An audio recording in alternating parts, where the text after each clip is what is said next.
अस्सलाम वालेकुम नाज़रीन। आज हमने फिर एक और टॉपिक को शुरू करना है और वो सबसे ज़्यादा इम्पॉर्टेंट है इस नए साल के लिए। हमारे पास एक नए कैंडिडेट आए। ये काफ़ी अरसे से मुझे कह रहे थे कि मैं पढ़ा लिखा हूँ, मेरे पास एजुकेशन भी है, मगर मेरे पास कोई जॉब नहीं है। तो मैंने इनसे जब थोड़ा सा पूछा कि आपके पास एजुकेशन है, आपके पास जॉब क्यों नहीं है, तो मुझे तब जाके अंदाज़ा हुआ कि हमारा जो तालीम का निज़ाम है वो सिर्फ तलबा को बना रहा है, उनकी स्किल्स डेवलप नहीं कर रहा।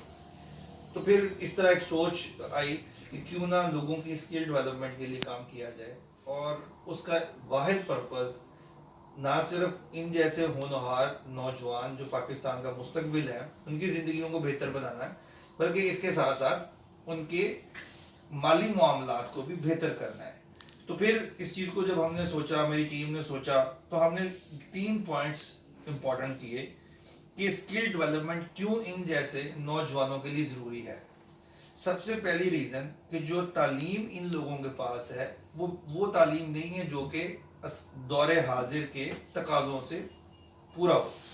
मतलब इसमें साइंस की तालीम नहीं दी जाती, मैथ्स की नहीं है। इसके अलावा आपको बहुत सी नई टेक्निक्स, जिस तरह सोशल मीडिया का ज़माना आ गया तो इसमें नेटवर्क मार्केटिंग है, डेटा एनालिटिक्स है, इस तरह की बहुत सी स्किल्स हैं जो कि नहीं सिखाई जाती। अल्टीमेटली जो ये यंगस्टर्स मार्केट में आते हैं, इन लोगों का ना सिर्फ अनएम्प्लॉयमेंट का रेट ज़्यादा है, बल्कि ये कोई कारोबार भी शुरू नहीं कर पाते। क्यों? उस कारोबार को शुरू करने के लिए भी तो कुछ स्किल्स चाहिए। क्यों? आपके पास कोई ऐसी स्किल है, आप बताएं, जो आप बेच सकते हो या सेल कर सकते हो।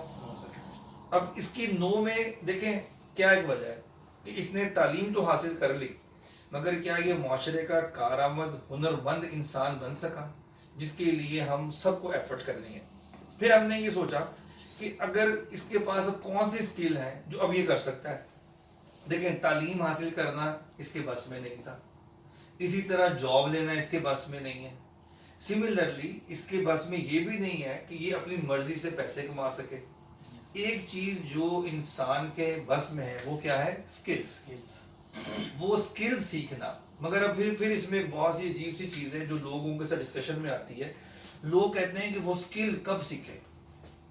मेरे इसमें एक ही बात है सब लोगों के लिए, जब आपको इस चीज का एहसास हो जाए कि हमारे कुछ ख्वाब हैं, उन ख्वाबों को पूरा करने के लिए हमें कुछ पैसे चाहिए, और उन पैसों को कमाने के लिए हमें कोई स्किल चाहिए, तो वो टाइम है जब आपको एहसास होगा कि हमें बदलना है।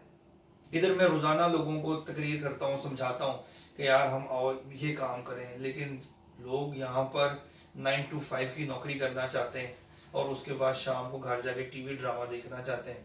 कोई भी बंदा अपने कंफर्ट जोन से निकलना नहीं चाहता। तो मेरी इस यंगस्टर को भी गुजारिश है और आप सबको भी है कि आप सब लोग रियलाइज़ करें सबसे पहले कि हमें कुछ करना है, हमारे कुछ ख्वाब हैं, और उन ख्वाबों के लिए जो इस वक्त सबसे ज़्यादा चलने वाली चीज़ है वो नेटवर्क मार्केटिंग है, दूसरी सेल्स की जॉब्स हैं, तीसरा डेटा एनालिटिक्स। अगर आपके पास डेटा होगा, आप उसको एनालाइज करेंगे, आप बिलीव यू मी, आप कोई काम भी हो, आप डॉक्टर हों, आप लॉयर हों, आप फाइनेंशियल एनालिस्ट हों, आप सेल्समैन हों, आप कुछ भी हो, अगर आपके पास डेटा है, इवन अगर आप प्रॉपर्टी में काम कर रहे हैं, तो मैं अपने उन प्रॉपर्टी के दोस्तों से गुजारिश करूंगा कि वो अपने अपनी चीज़ों का डेटा बनाना शुरू करें। डेटा से आपको एनालिसिस करना आसान है। और फिर जो नेटवर्क मार्केटिंग है वो तो बेसिकली इसी नेटवर्क में आगे जो आपने चीज़ें देनी है और सेल करनी है। बहुत बड़ा कॉन्सेप्ट है, इसको हम लेके चलेंगे, इस पर डिफरेंट क्लासेस भी करवाएंगे, कुछ ओरिएंटेशंस भी आप लोगों की करवाएंगे कि क्या है नेटवर्क मार्केटिंग। और उसके बाद इम्पॉर्टेंट चीज़ जो इस book rich dad poor dad में रॉबर्ट कियोसाकी ने की है, वो सबसे इम्पॉर्टेंट क्या है कि आप लोगों को फाइनेंशियली लिटरेट होना चाहिए। We are illiterate financially. हम लोगों ने सॉरी टू से पीएचडीज कर ली हैं, मगर हमारे पास फाइनेंशियल एक्यूमेन ही नहीं है। हमें पता ही नहीं है कि किस तरीके से इस चीज़ को कन्वर्ट करना है हमने फाइनेंसिस में, कॉस्ट कैसे ख़त्म करनी है, वेस्ट को कैसे कंट्रोल करना है, रेवेन्यू कैसे बढ़ाना है। तो ये तमाम स्किल्स का नाम है, और इसके लिए मैं और मेरी टीम शब रोज़ लगी हुई है, और हम इसमें आने वाले चंद दिनों में प्रॉपर एक नेटवर्क बनाएंगे, एक ग्रुप्स बनाएंगे, और ये अब से नहीं पूरी दुनिया इस पे काम कर रही है। तो मेरी आप सबसे गुजारिश है کہ آپ لوگ آئیں, ہمارے ساتھ ملیں, اپنے آئیڈیاز شیئر کریں, اور مل کے ایک ورچوئل پلیٹ فارم بناتے ہیں. اس ورچوئل پلیٹ فارم پہ ہر بندہ اپنی اپنی سکلز کو انہینس کرے اور سیکھے. یہی واحد راستہ ہے جی ترقی کا. تو میں آپ کا بڑا شکر گزار ہوں کہ آپ نے ٹائم نکالا, آپ آئے, آپ نے مجھے اپنی چیزوں کے بارے میں بتایا. تو انشاءاللہ میں کوشش کروں گا کہ ان کو اپنے ساتھ لے کے چلوں, اور اس طرح کے دوست آئیں میرے آفس میں, آ کے مجھ سے ملیں, میں ان کے لیے جو بہتر ہو سکا وہ ضرور کروں گا. بہت شکریہ آپ سب کا. Thank you.